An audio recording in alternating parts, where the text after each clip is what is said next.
దేవుడు నీ విషయంలో సంతోషపడాలి అంటే నీవు చేయవలసినటువంటి అత్యుత్తమైనటువంటి పని ఏమిటి అని ఆలోచించినట్లయితే లేఖనము చక్కగా సెలవిస్తూ ఉంది. సమూయేలు ప్రవక్త ద్వారా దేవుడు మాట్లాడుతూ ఉన్నారు. ఏమని మాట్లాడుతూ ఉన్నారంటే, అందుకు సమూయేలు తాను సెలవిచ్చిన ఆజ్ఞను ఒకడు గైకొనుట వలన యెహోవా సంతోషించున్నట్లు.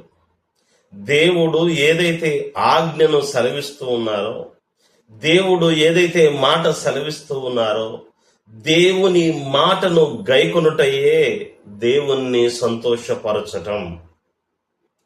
నీవు దేవుణ్ణి సంతోషపరిచేటటువంటి కుమారుడుగా కుమార్తెగా నీవు ఉండాలి అంటే దేవుడు నీ విషయంలో ఏదైతే మాట సెలవిచ్చారో, దేవుడు నీ విషయంలో ఏ పనినైతే జరిగించమని చెప్పారో ఆ పనిని నీవు తూచా తప్పకుండా పాటించాలి.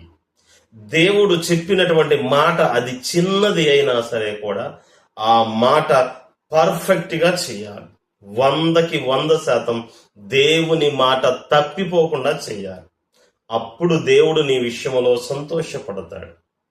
అంతేకాని దేవుడు చెప్పినటువంటి పనిని చేయక, దేవుడు చెప్పినటువంటి మాటను నువ్వు వినక, దేవుడు చెప్పినటువంటి మాట ప్రకారము నడుచుకొనక, నీ ఇష్టానుసారముగా జీవిస్తూ నీకు నచ్చిన పనిని చేసుకుంటూ ఉండి దేవుని సన్నిధికి నీవు ఎన్ని కానుకలు తెచ్చినను, ఎన్ని అర్పణలు అర్పించినను దేవుడు నీ విషయములో సంతోషపడడు.